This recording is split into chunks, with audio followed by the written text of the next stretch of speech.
We would like to acknowledge that this podcast was recorded on the lands of the Wurundjeri and Boon Wurrung people of the Kulin Nation.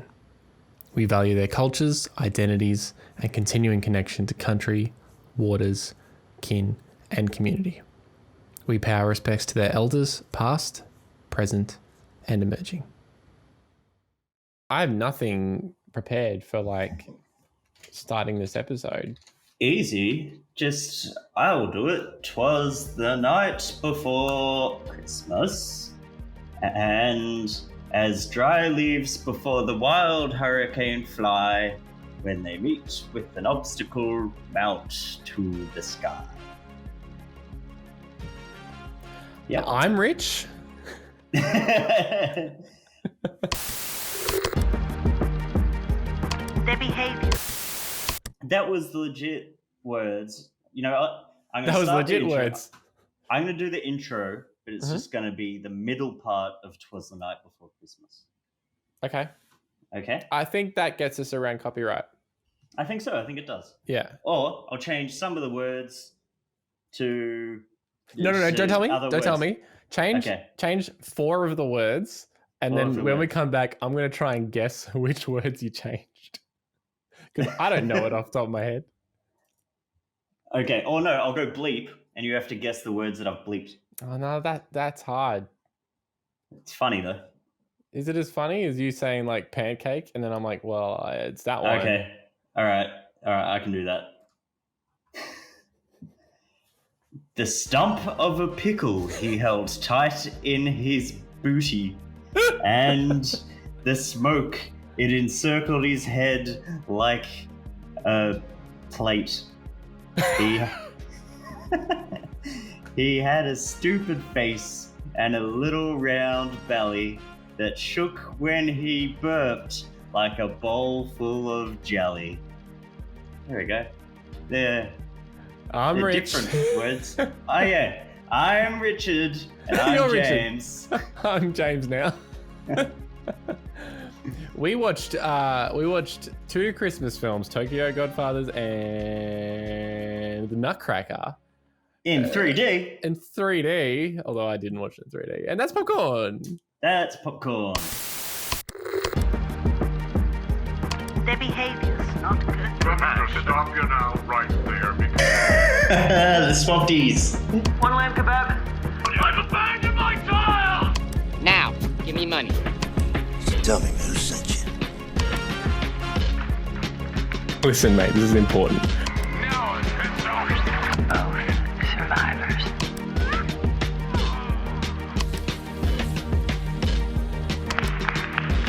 I thought you were real.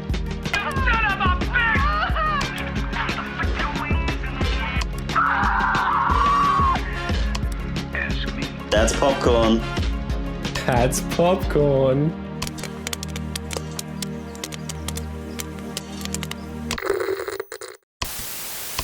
I'm going to go with plate. Plate? Yes, plate is not one of the words. I'm going to go with... Oh, I've already forgotten them. Pickle? Pickle's not one of the words. And then was there one that was stumpy? Stump is there. Stump's real. Oh, stump is real. Stump is an actual word. Have I got 2 more words? Is that right? I've forgotten what I said. Yeah. Me too. I did too much. I should have just stuck to the 2 lines. I went with 4. Should have stuck to the 2 lines. Yeah. I don't know how the hell I'm going to edit this, so I'm probably just not going to. So, welcome to another episode of That's Popcorn. This is our Christmas edition where we watch 2 Christmas films.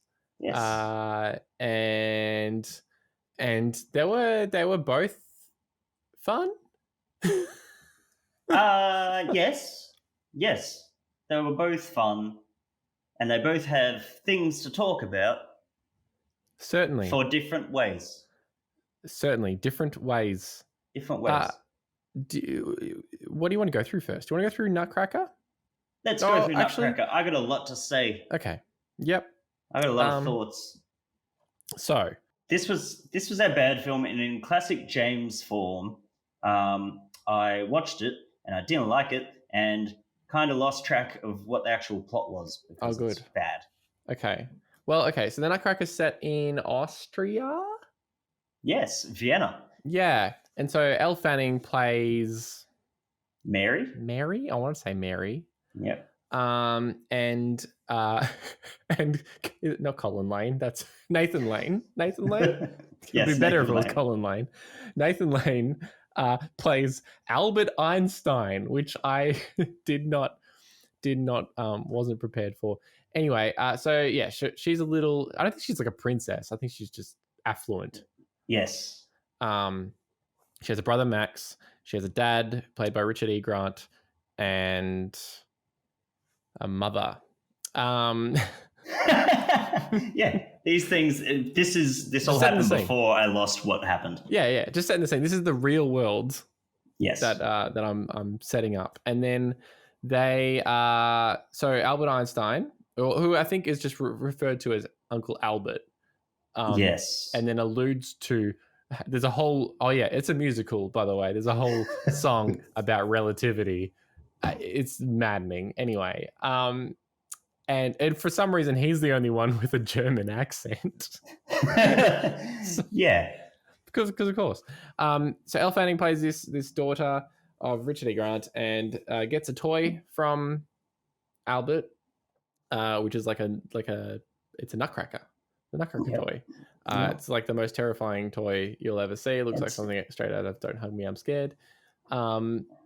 And when she goes to sleep, no, she does some weird ritual or something. No, it starts talking to her. And then she does like a weird ritual that involves like blowing up their pillows. Yep. And then it becomes big. Well, it became big, and then she became small. That's right. But as Uncle Albert told us, it is all relative. So it's all relative, and that's kind of their way of just not explaining anything. Not explaining anything in an entire movie. Yeah, you're so silly, Mary. When are you going to understand? None of it actually matters. And so basically it goes on this big kind of like Alice in Wonderland, Wizard of Oz type thing, where she goes to this fantastical world where the Nutcracker, NC, referred to as NC, never referred to as Nutcracker, I don't think. If maybe I don't know. I think once, but then he goes, "I hate it," in his horrible voice, in his demon voice. Yeah. And then it goes to this fantastical world where there's like a rat king who wants to ratify everyone, and by ratify they mean turn into rats. But they're not like fully rats. They're like people that have kind of rat appearance. But then later we find out that they are fully rats. They've just been like occupying a body into mostly humans. It's stupid. And so we go through a massive kind of hoo-ha of there's a adventures. fight. There's a fight. There's motorbikes. There's machine guns. And helicopters. There's helicopters. That's right, with legs. Legocopters, as they're now known. A few more musicals. None of them are good. There's racism. Yes. Just a little bit. There's far too many references to the Holocaust set to happy sounding music, which is very upsetting. Then like the full on Nazi imagery. Like instead of the all SS, the rats are dressed as Nazis, and it's not even subtle. It's like not. These are clearly meant to be Nazis. Yeah. And they've got like RR instead of SS or something. And it's insane. It's maddening. It's absolutely terrifying. And that's when I started losing the plot, going, am I falling asleep? Am I dreaming this? Or did somebody actually pay money, and quite a bit of money, to make this fever dream of a film? Because this is where I got a bit lost. So like she goes up, she gets small and then goes into the giant Christmas tree and everything's happy, and then she falls in love with NC, I guess, and then NC becomes a boy, but then the bad rat queen had enough power to make him a Nutcracker again. And then so they had to go to the town where all the Nazis were and then fight to do something. But in all of that, there's a big part where they explain that in the rat town they burn all the toys. No, they burn all the toys, but they also explain that the toys have souls. So the whole plot of the film is that all toys have souls, but then there's a clear picture of the Nazi rats burning piles and piles of toys like books, and everyone's crying, and it's just awful to look at. Like it is too close to what actually happened. That was probably the worst point in history, and they've gone, oh, let's just put we'll make it toys and put some jaunty music behind it and a weird musical number and it'll be funny. No, it's still the wrongest thing I've ever seen in my life. Yeah, and I don't know what came first. Like, were they like, I want to create like an analogy for Nazi Germany set in like a kids film, or I've got a kids film, maybe I can shoehorn Nazi Germany into this. And either way, it's a bad idea. Yeah. And then, I mean, they didn't go the full thing, because the Rat King looks more like Andy Warhol than the actual Nazi leader. John Turturro via Peter Capaldi as Doctor Who. Like, it's so bizarre. And he's like a big muso, and he does all these dance sequences. Bad songs, and he's also got, in one scene, he has a shark behind him, and the only reason he has a shark is for him to electrocute it. Yep. Yeah. And also, the shark is the wrong size compared to anything else in the movie. I mean, it's all relative. But this is clearly not, because it's way bigger than the rat. So the rats are small, but they're big, and the Christmas tree is huge, but it's small, and Mary is normal size, but she's small, but also big at some points. Yeah. And it just makes no sense. It's really dark. The more I think about it, it's a really dark film. And creepy. Like when his hand turns into a human hand, I'm just like, no. Didn't like that. Thanks. Or when Ratty Warhol gets angry and does the face, and his face just goes all fangs, and it looks like it.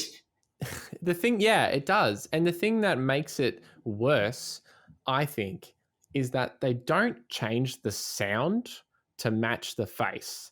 So it's just like a human John Turturro going, but then there's like graphics awful. It reminds me of that scene from Annihilation. Have you seen Annihilation? Yes. With Natalie Portman and everything. And there's like this weird bear character that has like a human scream. Yeah. It's just like, this is the worst imagery to put into a kid's film as they're riding on motorcycles with machine guns. Although that's pretty cool. And just as you thought, like when you go into it, you go, that Nutcracker is the scariest thing I've ever seen. Like this goes, oh, well, you haven't seen nothing. You haven't seen Andy Warhol rat turn into a scary monster. Yeah, no, I haven't.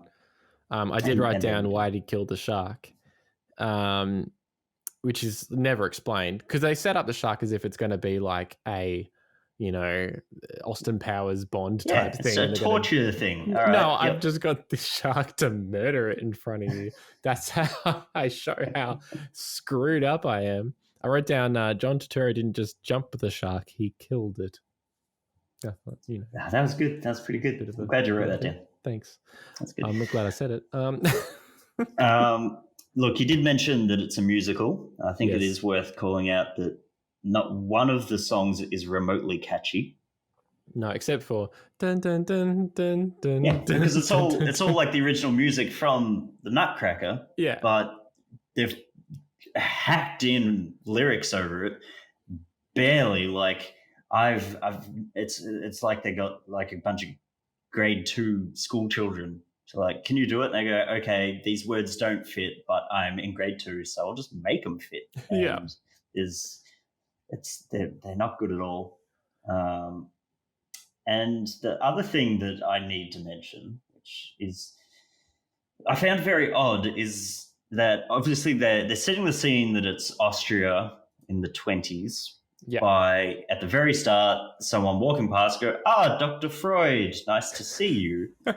And Dr. Freud is standing there with his family. And then later on, he's mentioned again. It's like, oh, is Dr. Freud going to be there? And Yeah, I forgot about that. Uncle Albert goes, oh, I hope not. Like, they hate him. And I'm just like, all right, this is obviously coming back into the story. Doesn't. No, doesn't. I wonder if there is like a deleted scene around it, maybe, or. Well, I have a fun fact about the actor who played Dr. Freud. Okay. This is his only acting credit. He's usually a lawyer for films, works on like the legal team for films, and he was in the legal team for The Constant Gardener. Ah! Watched. Amazing. That's popcorn pear. Yeah, that's it. That's what we call them. Just pears.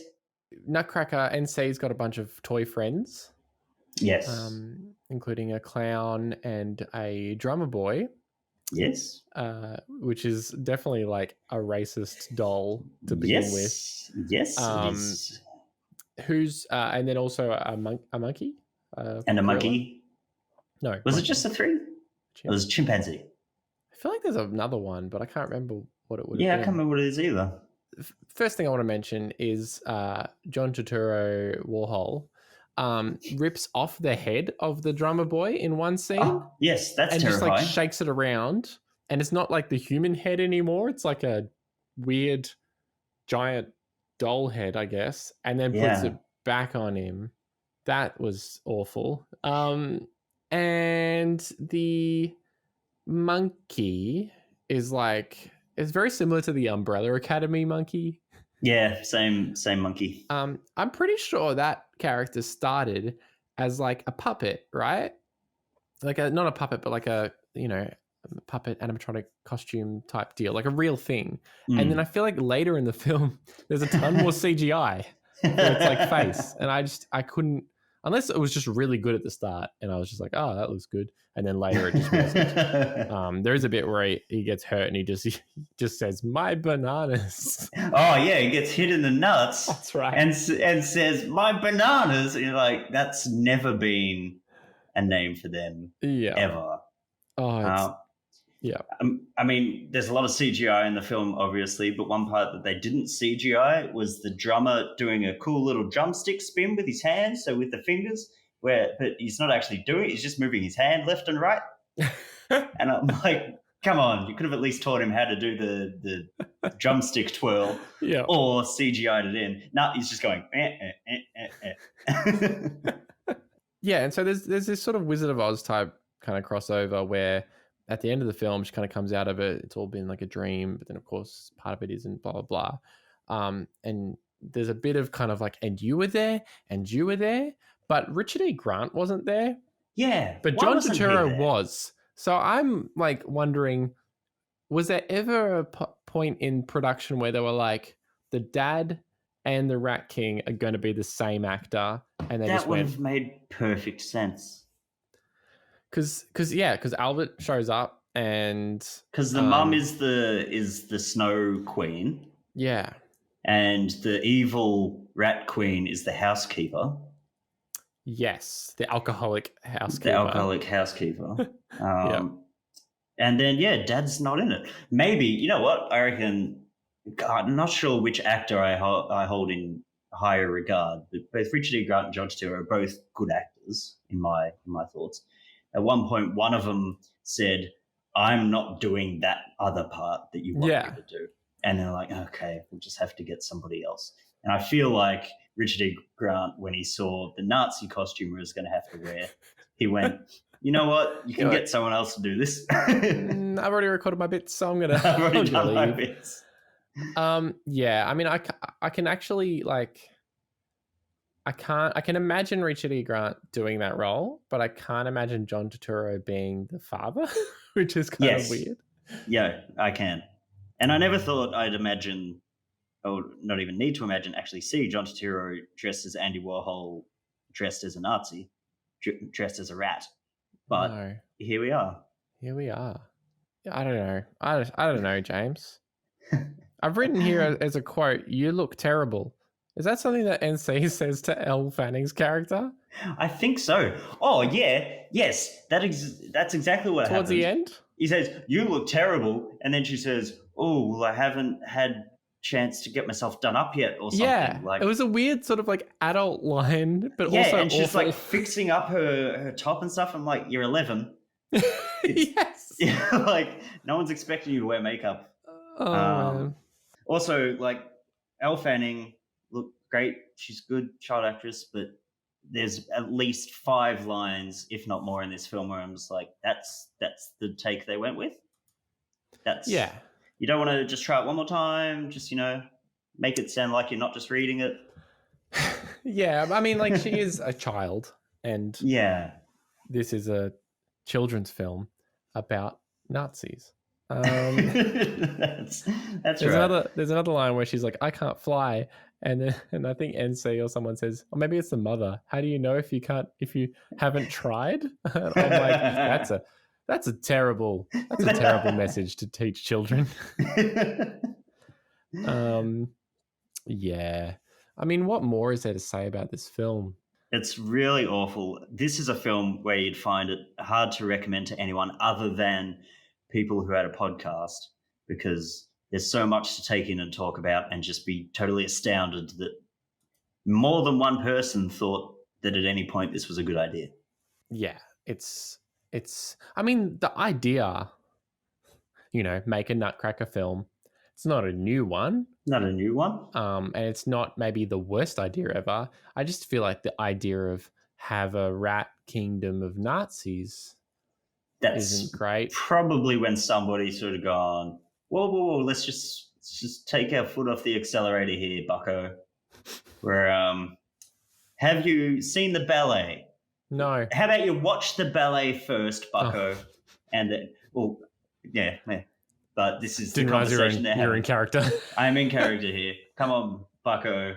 Watch the ballet and then come back to me and see if you still think it's necessary to have Holocaust references in the Nutcracker. And they come back and they go, oh, they just go to a sweet candy world and there's dancing. Oh, yeah, maybe don't need Andy Warhol Hitler. No, pass on it. There's a good bit of trivia here on IMDb. NC is both the initials of Prince Nicholas Charles and short for Nutcracker. Thank you, IMDb. Thank you, trivia section. I did not pick that up. No idea. What other nuggets have you got on there? It's just, I don't know, James. I feel like there's even the people who submitted the trivia had given up at this point. Yeah, well, I feel like I had a lot more to talk about, but it's so underwhelming a film that I've just kind of blocked a lot of it out of my head. Yeah, there's a whole middle part that I'm pretty certain. Like, I can't properly remember why all of a sudden the younger brother was there. I just know he was. He woke up and found them, and NC was like, "Are you a captain or something?" And he's like, "Yeah." And then they joined him, and then he immediately defected because they have motorbikes. That's right. It's like they got motorbikes. Sick. Yeah, and all that kid said, his entire role in the film was just breaking things and then go, "I didn't break it." That's like all he did is annoying. An annoying kid character. It's worse than any other. We didn't talk about the kind of subplot of John Turturro's Rat King character of taking photos of crying children. Yeah, that's weird. He's got that big artwork on his wall. Yeah, that does make him more Warholian. Yeah, very strange. And like going up to kids and just like making them cry and then taking their photo. It's dark. It's such a dark film. It's really, really dark. Like at no point should any child see this. There will be children who did not have had ongoing nightmares since seeing this film because their parents were just like, it's a Nutcracker and it's in 3D. What more could? Oh my God, it's in 3D as well. Yeah, and then they're just like, yeah, cool. Now I've just got scary rat man screaming at me and it looks like it's actually coming at me. Like, it's bad. There is a good scene. I say good. There is a scene where they're chasing away on the motorbikes, and there's like the rat pilot dudes on their jets, and they're kind of weaving in and out of stuff. I thought that was kind of neat for a little bit, for just a tad. Oh, okay. One scene that I've just remembered is when there's like the big factory where all the people are working in the factory for some reason. And then there's the guards watching over the people working in the factory. And then they obviously hate it there and they want to escape, but they don't. And then like the Nutcracker prince pops up and then they go, "It's the prince," and point at him. And then all of a sudden they have all the energy to overpower the three guards that are watching them. They're inspired. Is that how it works? You just need to see, like, couldn't one person just go, "Hey, it's the prince," and it wasn't actually the prince, and they just managed to escape? Haven't you watched Space Jam? It's just water. No, it's just water. It's just water. It's just water. There's and there was a distraction, wasn't there, where the drummer boy just started drumming or something to distract the guards. And could have. It's just stupid. It's bad. Oh, Nutcracker. The trailer made it look like a lot more fun than it was. Yeah, and the synopsis was interesting, but then once you're actually watching it, you're like, oh yeah, there's more. There's more of this. Elle Fanning obviously went on to play another Austrian in The Great, which is, a weird connective tissue between these two films. This is actually a prequel to The Great. You can actually look at this character and be like, yeah, that's 100% her character in The Great. It's the same kind of like vapid, hopeful sort of, like, why isn't the world so much better than it is? Except she's American in this for some reason. That's whatever that movie's called, The Nutcracker. The Nutcracker, The Untold Story, which is what it was released on DVD. Yeah. I'm going to the candy bar. No. Yeah, I'm going to the candy bar and I'm going to buy a bunch of nuts. That makes sense. Because I've cracked it and I'm allergic to peanuts. It's like...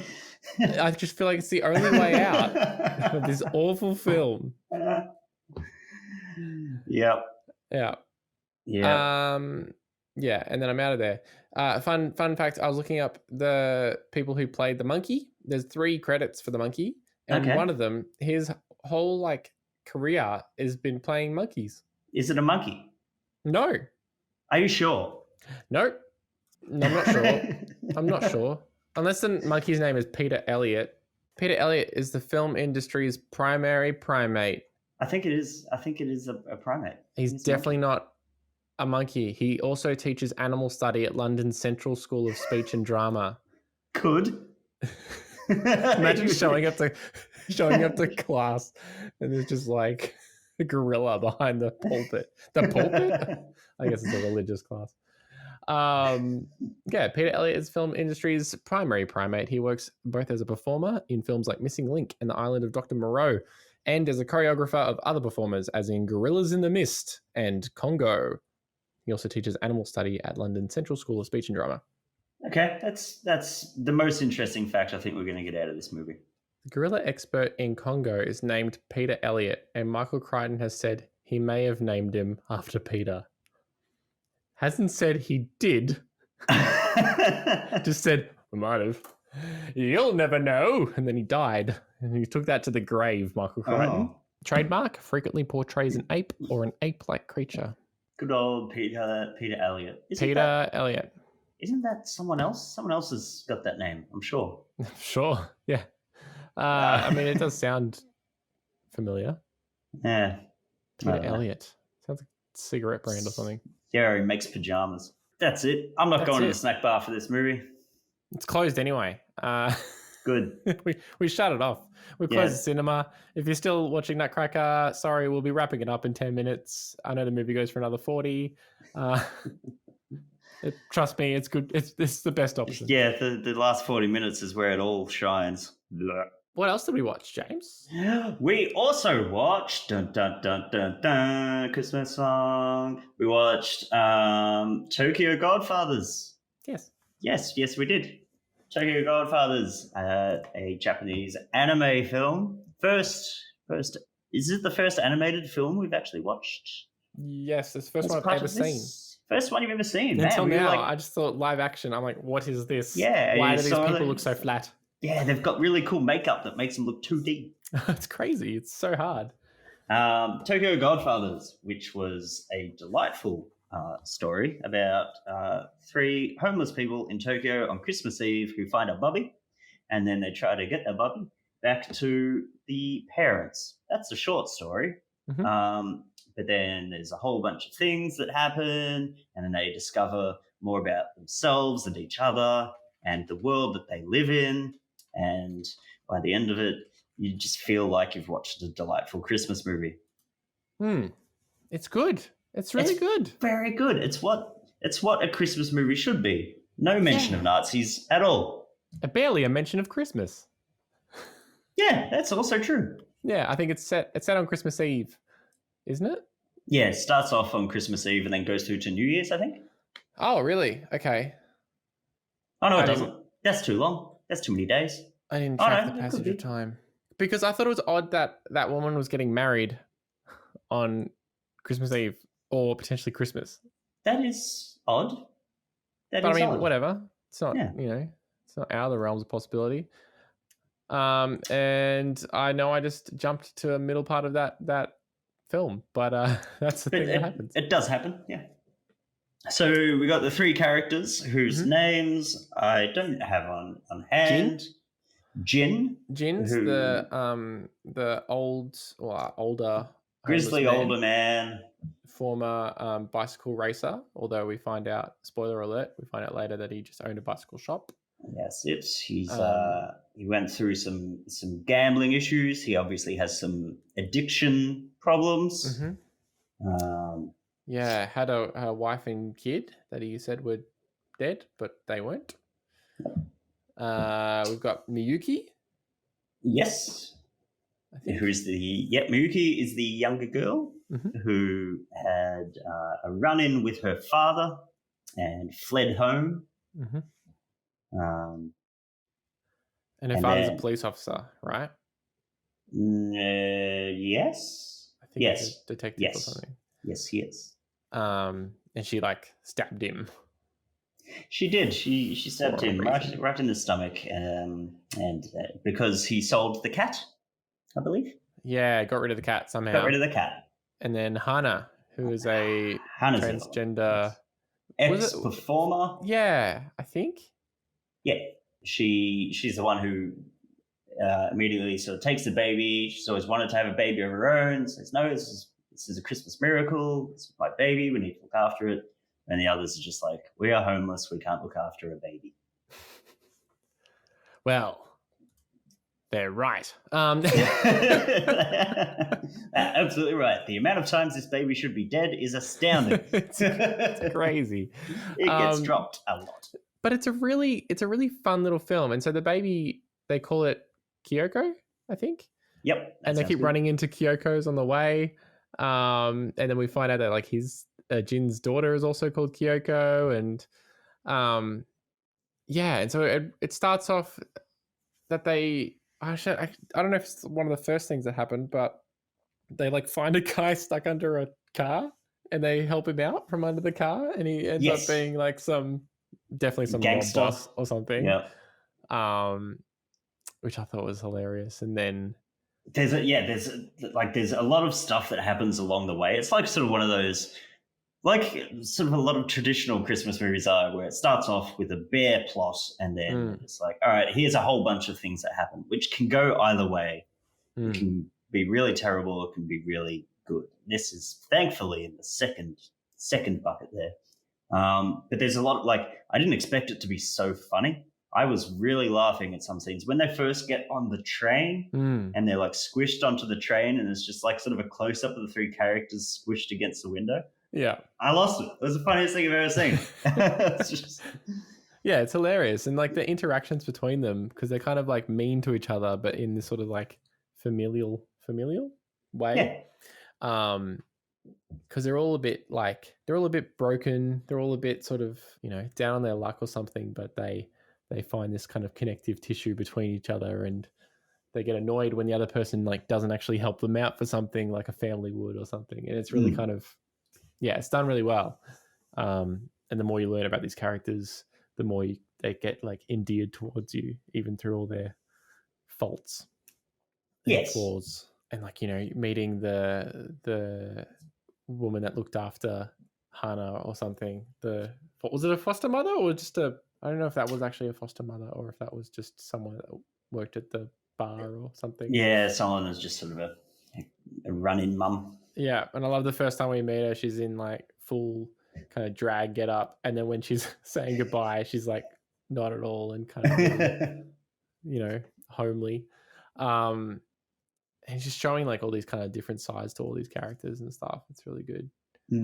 I was surprised every time there was a boob on the screen. Like, it shocked me. I went, oh. Like, there's multiple scenes of the baby getting fed, and I was like, oh, didn't expect to see a boob. That's right. There's a whole like assassination plot. I forgot about that. And then she spends time with the wife of the assassin. Yeah, that's. And they don't speak each other's language, and it's like a beautiful scene, though. Yeah, it's just really, really nice. Again, like one of those sort of parts where it's like, I feel Christmassy. This isn't specifically Christmas, but I feel Christmassy because it's strangers caring for each other.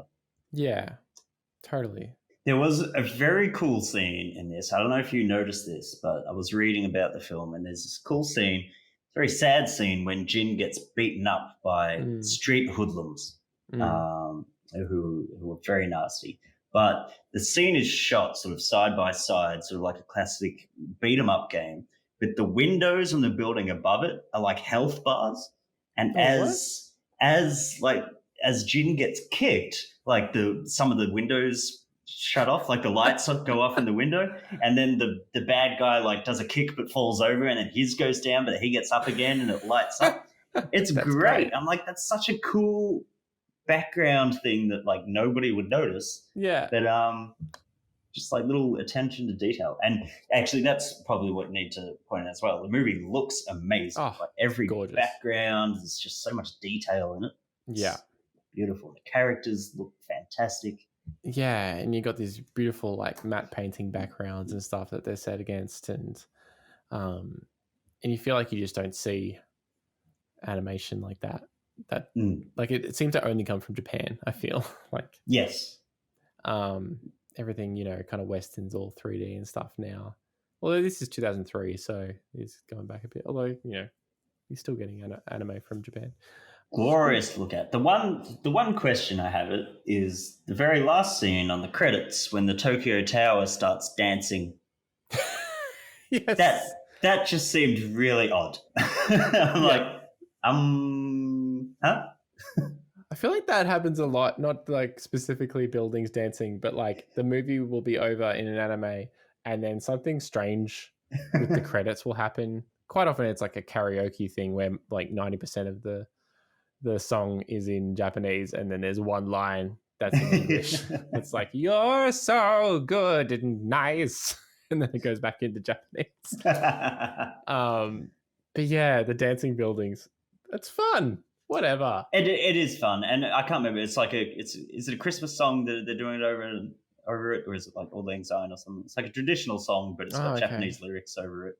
I don't recall. Like, although it did, the movie did open with, I think, Silent Night in Japanese. Yes. And Nat loved it because she's like, I know this, singing along in Japanese. They cut it off early. She's like, no. But yeah, it's great. That's it. I did look at, so I was interested in the movie and what other films the guy had made. Mm-hmm. His name is Satoshi Kon. He was the director. Unfortunately, he only made 4 films. I was working on his 5th, and he died in 2010. But his other films, this is meant to be his normal film, because his other ones are a bit crazy. There's Perfect Blue, which I haven't seen, but I've heard quite a bit about, which apparently I've wanted to see that. It's influenced quite a few other. I think it had a big influence on maybe, I want to say Requiem for a Dream, but I might be wrong. I think it's got like a horror vibe to it or something. Or and then you're going to say it. And then this other movie, Paprika, which looks absolutely banana bonkers. And I love Paprika. It's such a good film. I cannot wait to watch it. It looks so much fun. Yeah, I watched it, I think, shortly. Actually, no, I might have watched it before. When did Inception come out? I remember talking about it in Inception because it's all about dreams and stuff. Yeah. Paprika, and it's just it's good. Oh, that makes so much sense. I didn't realize it was the same person. Yeah. And now I can totally see it because they're both amazing looking films. It's great. Yeah, Paprika's great. You'll love it. You'll have no idea what happened. In fact, I might watch it again. Maybe we'll do that for the next episode. Other fun facts I found out about this movie is that I'm going to have to look it up now. And I probably should have prepared. But I didn't. Yeah, me too. Give me a second. But While you're doing that, do you remember the ambulance crashing into the wherever they are? I can't remember where they are. And the guy gets out of the ambulance and says, "Can someone call an ambulance?" Great, love it. No, I can't give you the answer that I'm looking for. I had a really here we go. I got it. So when they did the English dub of this, Oh yeah, they get the voices. The voice they went for Hannah is this woman named Shakina Nafak, and I heard a rumor, and now I can't find any proof, but she also did the voice of Big Gay Al in South Park. But I think that might have been a Reddit fact that I didn't verify before doing. But she'd play Lola in Difficult People. If you've seen Difficult People, it's a good show. She plays Lola, who works at the cafe. right. Is she transgender? She is transgender. Okay. So decent casting there. Oh right, in the dub. Sorry, I was thinking the Japanese. In the dub, that's right. Yeah, got ya. Yes. But yeah, I think I did fall into a Reddit trap of reading something on the internet, not verifying it and believing it as fact. So good. Did you watch it in Japanese or with the dub? I watched it Japanese. Yeah. Yeah. I'm not good at watching the dub ones. I don't like the dub ones. No, it's not. It's never as good. Although there are like so many voice actors out there kind of just doing these Japanese movie dubs and making a whole career out of it, and people know them and stuff, and I feel kind of bad. I think the only one I have watched is Porco Rosso, because Michael Keaton does the voice of Porco Rosso in the dub, and that's amazing casting. That's cool. I'll check it out. That's perfect. Do you remember the cabbie? The cab Yes. driver? He comes up again later, and Hannah's just like kind of like sweet talking him the whole time. And just sweating. Yeah, he's just sweating. I really wanted to like end with them like together or something. Like really happy together or something. But how did it end other than the dancing tower? They became the Godfathers. That's right. Oh, hence the name. And she reunited with her father. That was like literally the last shot, I think. Yes, that's right. And I think it panned across to their bag. That's right. And there was like the lottery ticket in the bag, so you knew that they were going to win the lottery. Oh, I don't remember that. Yeah, there was the lottery ticket, the 111111111. 1111111. What I was going to say is there is a bit of dated language in this film. Yes, at the start. Despite it being great that there's like a great transgender character who is, I think, like a fantastic character, there is some pretty awful language. At the start, I'm just like, oh, what have I got myself into? That's not a word that we say. Yeah, and even when we were talking about it last week, like the synopsis that we read out said it was like a drag queen. Yes. And having watched the film, I'm like, no, this is like a trans person. Yes, that's right. I think, although one thing I did read was that apparently this was handled incredibly well for a Japanese film from this time. I think from now.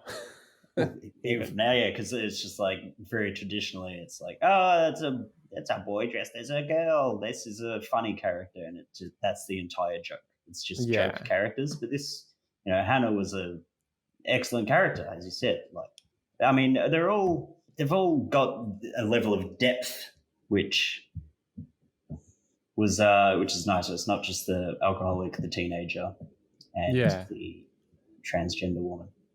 Yeah, and you kind of feel for all of their stories. Yes. When Jin meets the father. Yes. Yeah, the father of the kid. Although it's not actually the father of the kid, is it? No. It's the father. It's the partner. It's the husband of the woman who stole the kid. Stole the baby. Also, that scene's great, where they're just walking past and then it doubles back. Yes. Brilliant. It's so good. Well, also really dark. But I wasn't sure what was going to happen because they're walking along the bridge and then you see these pair of legs in the background climb up on the bridge and I'm like, are they just going to leave it there? Is this thought it was just just like a gonna be a weird joke. Easter egg that only I noticed? Yeah. But I love that they kind of just walk past and they're like, huh? But that when Jin meets that partner and his face, that partner's face throughout the entire scene is just like melted. Did you notice that? She's always like, and I'm like, I love how this is animated because it's like just it's like because they reveal his space and it's like messy and there's pizza boxes and stuff everywhere. Well, there might not be pizza boxes. I don't know. I just in my memory there are pizza boxes. And then like even the character, the way it's animated is like slobbish. It's sloppy, yeah. It's really clever. And the door, do you remember the door to the they find the house and it's been like demolished and they find that then they're like, oh, this is the house, and he goes outside and unlocks the door and comes back through just like the empty door, the broken door, and then it falls over. It's good. It's very good. No, I very much like this, and I think I would like this to become a staple Christmas movie in my life. Like this would be one that I would happily go past, and like everyone's we got to watch Die Hard at Christmas. I'm like, no, you're not. You might as well watch Jurassic Park if you're going to watch Die Hard because they're stupid. Not Christmas. Not Christmas. They're stupid, not Christmas. They're good 364 days of the year. But an extra day or 2 days if it's leap year, it's just stupid. Tokyo Godfathers works at Christmas, works away from Christmas. Yeah, it's not so much that it's not Christmas. Like Tokyo Godfathers could be not about Christmas. And I would still say this is an end of year film. Because it's like that sort of that coming together of family, that like warm spiritedness of the season. Whereas Die Hard is like a bloody action film. There's shooting and singlets. Ugh. And I think there's even a line in this where it's like, oh, it's coming up to the end of the year. That's when like you close off all your chapters or something. Might not have even been this film. Might have been something else I just read because it is getting towards the end of the year. But it fits for this because there's a sense of closure in all their lives. Yeah. There we go. We'll go with it. It's definitely in this film. It's in this movie. If you don't see it, it's because you got a weird translation. Yeah, it's your problem. It's your fault. It's not mine. We didn't talk about the baby itself. Very cute little baby. It's got a good face. Especially when both of the babies, like the assassin's baby, yes, and the Kyoko baby, are like sleeping next to each other on the bed. Did you see that in the little background? In the little background right there. That was very cute. It's so cute. I'm glad that the baby wasn't the baby from the opening shot, because it opens up on a shot of a baby, like the doll as part of the nativity of the Christmas play. And that gave me a fright.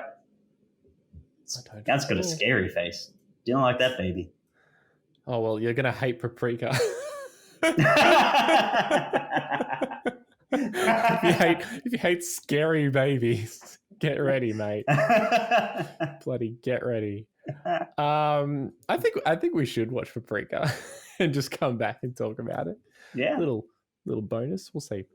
You're at the candy bar? Yes. What are you going to get?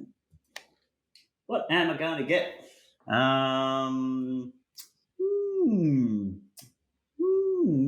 Don't know. You'd think after 19 episodes or whatever we've made, we'd prepare for this It bit. still shocks me. Some bread and some soup. Because some bread and some soup because that's what they were eating at the start of this movie, and it looked like they enjoyed it. Yeah. What else did they have? They had some other food, didn't they? Yeah. Some food, some soup, some bread and some soup. Bread and soup. Bread and soup. Bread and soup. I'm gonna eat a bloody cake. Yes, bloody cake. It's my favorite. Bloody cake. Maybe some warmed up milk. I'm gonna eat. I'm tracking through the film. I'm just trying to find any food. Do you remember the whole scene about like, the only reason I yelled at him when he was talking to his daughter was so that I could like disconnect from him, and there was this whole parable about him as like as Hana right. as like this big blue god thing, and Jin as like a red god thing. I don't know. It was just that's right, out of nowhere as they're walking away. It's before the kind of suicide attempt scene, and yeah, I was like, okay. I think you maybe went a bit too far though. But yeah, whatever. Good on you. Just so I can be sure as well, just before we close up on it, when the Spanish people spoke, you didn't get subtitles, did you? No. Good. No, I didn't. Did I? Yeah, I think we were not meant I think to that was understand intentional. It. Yeah, I liked how the assassin, when she came out the door, took the wig off, completely changed. Like different not person. Just different like, person. Full beard. Yeah. Like 18 foot yeah, all of a sudden the wide. jaw goes out and it's looks like Hagrid from Harry Potter. Put the wig on, looks like Mary from the Nutcracker. Yeah. But that's the kind of cool stuff you can do with animation, I guess, which is neat. Yeah. I can't find the scene now, but it doesn't matter. He also he gets like brutalized by those kids. Yes. Yeah. It's upsetting. That's it. That's it. What else have you been watching? What else have I been watching? I watched Raiders of the Lost Ark. No, I didn't. That's a lie. Just one of those lies. I watched The Last Crusade the other night. Yep. Is that the Sean Connery one? It is the Sean Connery one. Yes. Is that why you watched it? Because it's the Sean Connery one? Yeah, because you love Sean Connery. Just admit, mate. Just on that. So when he passed away recently, my mum sent a message saying, "Rest in peace, Sean Connery. James, you are a gentleman like he was." And I'm like, ooh, that's an insult. That means I'm not a gentleman. Yeah. I'm just like, yeah, I mean, yeah, you might want to re-look at some of those early James Bond films and just wonder if he really was quite the gentleman you think he was. Because as soon as you watch it with a fresh set of eyes, you go, ooh. Yeah. Ooh. Didn't he say on record that, like, some women deserve to be slapped or something? Yeah, and quite recently. Like, this wasn't, like, in the 50s. Like, and he didn't back down on it. It's just like, you. The best thing to come out of Sean Connery is the Saturday Night Live sketches. 100%. That is definitely the best.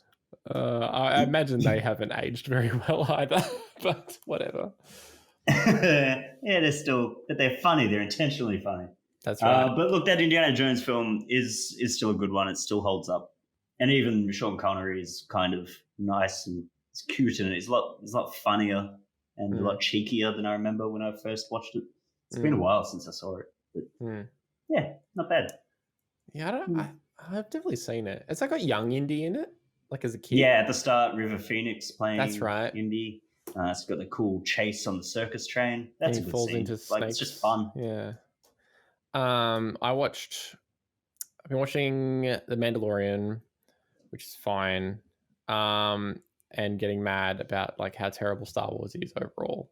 Like all the sequels and stuff. And the prequels and everything. Just everything Star Wars is terrible except for Droid Works, which was a video game that came out in like the 90s where you made droids, and it's bizarre, and I kind of want to play it again. It reminds me, you remember we talked about Simcopter on That's Game? Yes. That's Game Corn. Well, this is as weird and bizarre as that. But what I did watch, I watched The Call last night on Netflix. What's The Call? Out. No, I don't know. Yeah, that was good. Thing. That was a good response. The Call is a South Korean horror film. Probably didn't need like. Do I need to say South Korean? If I say Korean horror film, would you ever think it's a North Korean horror film? Well, no, but that will be saying it's a film from Dakota. That's true. Yeah, that's it. And there's people that fought in wars to not confuse North and South Dakota. Yeah, that's true. I hate it when people say, hey, you live in... Boo! That's not even going in. I don't want people to know where I don't want Annie and Natalie to know where I live. But it's called The Call. It's called The Call. And it is a horror film where a woman goes into a house and there's a phone there, like an old landline, and it rings and it's connected to the past. And she talks to a woman in the past and things happen, and it's a horror film and it's awful, but it's all right. It's an all right film. Awful, but it's all right. I mean, It sounds a little bit like The Lake House. I haven't seen The Lake House. Starring our favorites, our favorite couple from Speed, Keanu Reeves and Sandra Bullock. Yeah. And he has a house and has a magic letterbox that communicates with the past. I thought that was like November Man or something. I could be wrong. No, you're probably not. But isn't there another? Oh no, the November Man is definitely not what I thought it was. That's Pierce Brosnan as a CIA operative. What am I thinking of? Isn't there a Keanu Reeves movie where it's like something or like? There's one called September like Sweet Boy. November. Sweet November is a Keanu Reeves film. No, but I think that's about somebody. He falls in love with somebody who's dying. Fair enough. No time travel in that movie. I mean, there is some time travel. It's just forward. Just forward and at regular speed. At regular speed. Cool. I guess I always thought they were the same film. Yeah, maybe it's the same. Is that a horror film, that one? It's horrible. Well, yeah, much the same. Yeah, no, it's good. It's got I don't know if it's just I kind of wonder whether Parasite has influenced or like encouraged people to pick up South Korean films a bit more, because I've noticed like there was also Alive, which has the same actress on Netflix, and yeah, like they've got decent, well, they look like they have decent budgets and they're shot really nicely, and yeah, I'm just wondering if like South Korea is like, hey, people are interested in our films outside of South Korea. Now's the time. Put some money into it. Yeah. Which made me go like, hey, if only Australia did that. If only we put some money into our films. It didn't no chance. Make the discarded Marvel films or Pirates of the Caribbean 19. But yeah. What can you do? Cool. Well, what's next, Richard? Thanks. What's next in our plot, James? Well, we're gonna go watch Paprika. To talk about babies. Talk about scary babies. I don't know, man. What do you want to do next? I don't know. We'll figure something out. Go back to another couple of years. I could select a year if you want. Random number generator. We'll do it now, and then we've got it in the bank. 1989. Ah, Have we done 89? I don't think we have. no, we have not. Just before the roaring 90s. Just before the roaring 90s, I was but a mere 1 year old. I was butter. You were butter. I couldn't believe. I can't believe I'm not 6. That's what I was saying in 1989. I can't believe I'm not 6. We're going to end this podcast like we end all of them. Yeah, that's it. With just nonsense. Just nonsense. Thank you for listening to That's Popcorn over the last many years. This is the final episode. Before the next one. Got him. That's got ya. Christmas fools. Christmas fools. If we don't talk to you soon, then we'll talk to you later. Yep. I've been Rich and he's been James, and that will be the case. I can't remember what I said. That's right. That's what we say, everyone. And to all, a good house. And to all four walls, a good house for thee. From my name Rich and my friend Jimmy. Jimmy Bennett. Yep. I don't know how to wrap this up, so bye. Cop shops that way. Cop shops? What? That's the end. That's it. Pineapple.